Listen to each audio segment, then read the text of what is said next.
Good mid-afternoon, Covidius Britannicus, superb Britons. I greet you this afternoon in the middle of a bit of a gardening and patio project, so I may have to go shortly. It's still taking shape. Admittedly, I haven't been able to do much of the heavy digging, but I have been giving what help to my wife I can. I expect at the moment a picture of a large hole with stakes in it would not really evoke that much interest. Sir Keir Stamner, Comrade Keir. Comrade Keir says, where does he say it? Well, he says it on here.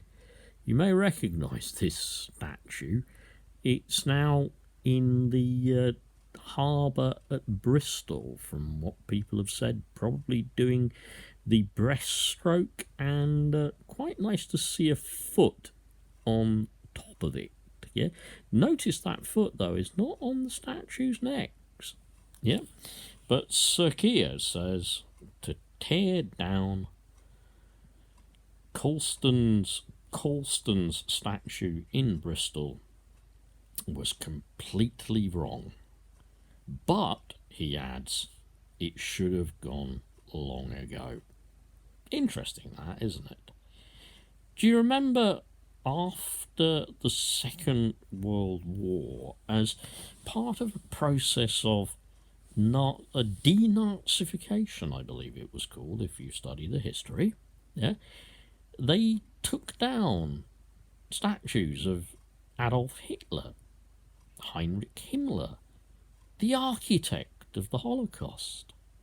Supposing, just so that we could remember history, however bad, terrible, bloody, death-filled, genocidal it was, supposing they had not done that after World War II, and supposing the Germans had left, just for the remembrance of history, yeah, they had left up statues of Heinrich Himmler.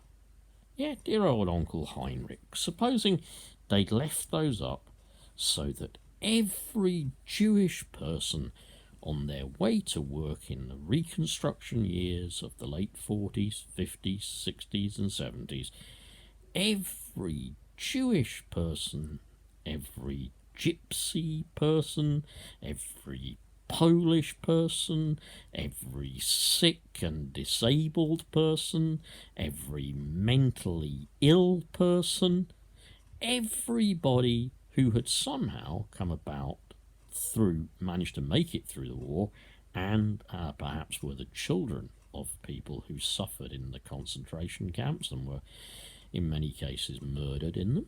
Yeah, supposing they had to walk past statues of Heinrich Himmler every single day, and they were told, it's just history, we need to look at it, we need to remember it.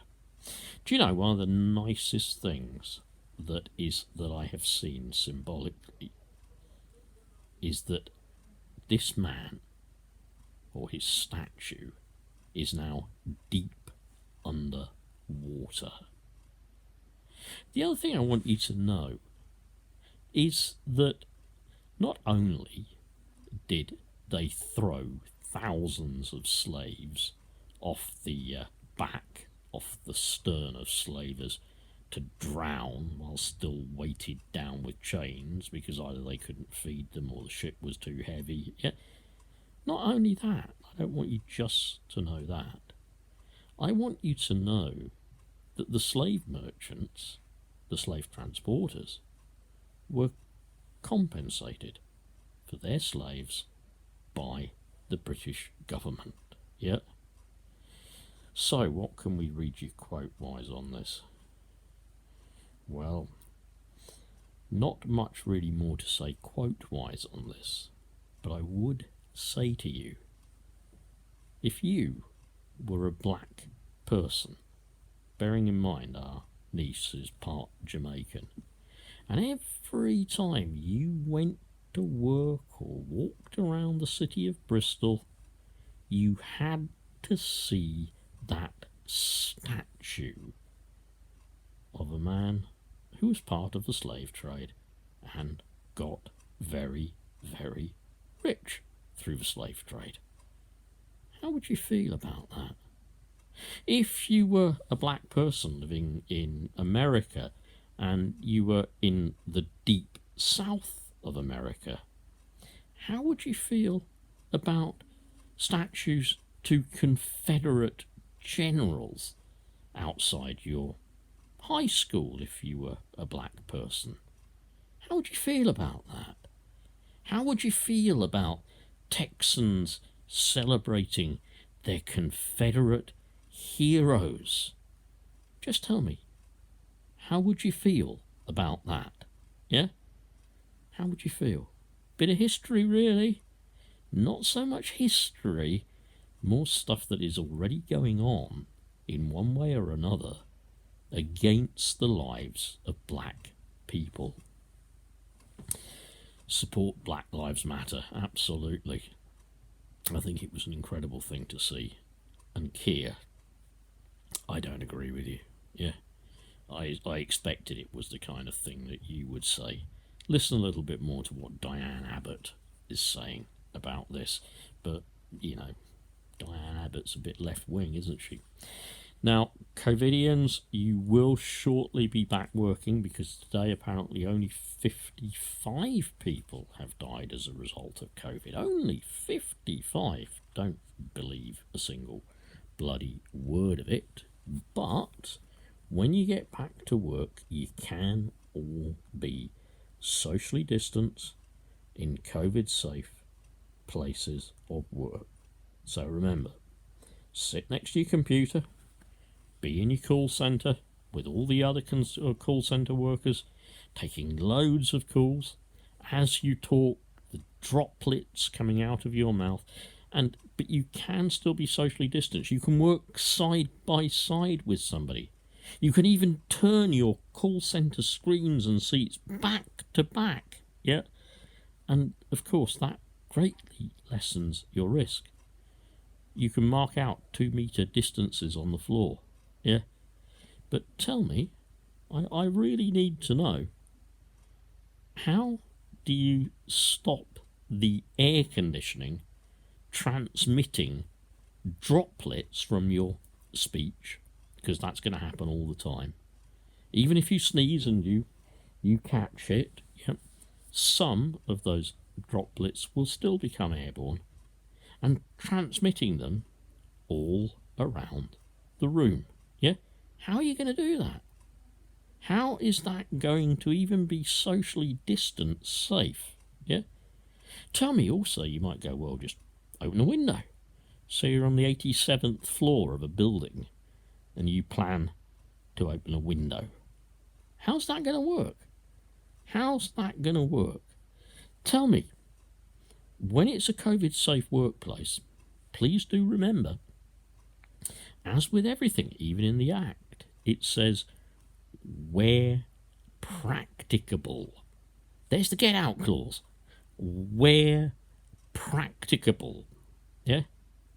It would, I take it, not be practical or practicable to actually put filters on all the air conditioning system. It would not be practicable to give everybody masks. It would not be practicable for people to work with face shields on. It would not be practical to limit time individuals are exposed to other individuals, thus decreasing exposure to viral load. It would not be practicable. That's the word, yeah? Find that word, you'll find it in health and safety regulations. I know, I was a health and safety rep. Where practicable, yeah? So, when you go back to the hospitality industry, as you will,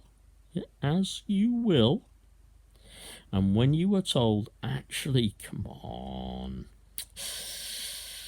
2 metre social distancing, it's too much, it's not practicable in workplaces.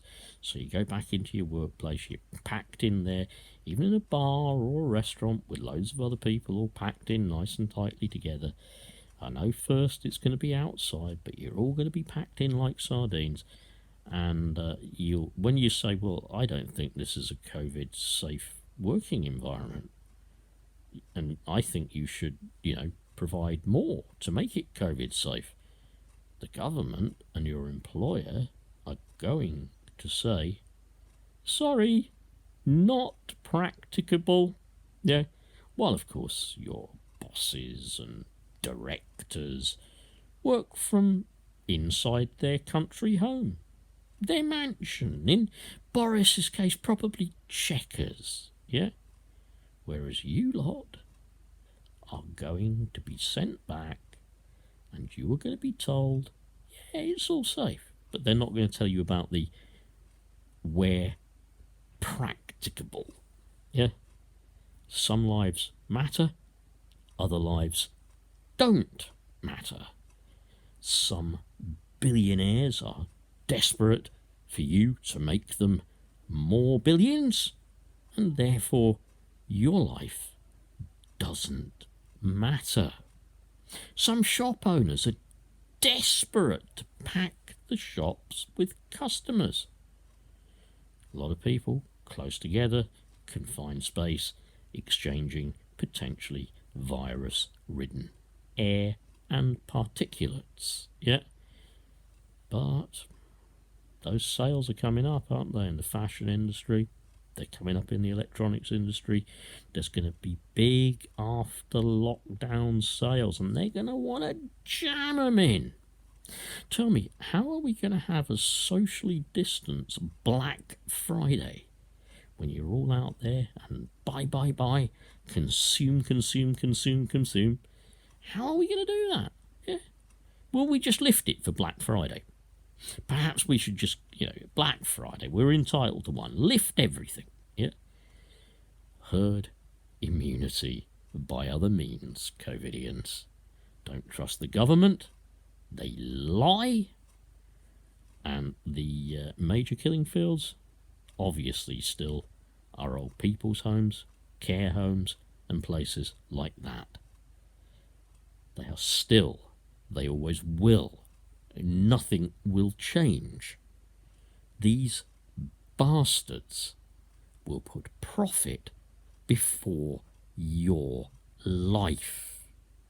They will put profit before safety. Just like in the days of the slave trade, yeah? What was that all about? Physically using human life, flesh and blood to generate work, labour and profit.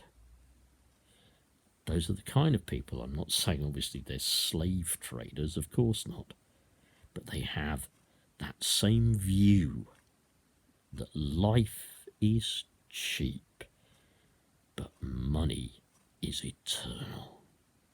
Take care, Covidians. I'm off. Might do a bit of raking with my wife in a moment. Bye.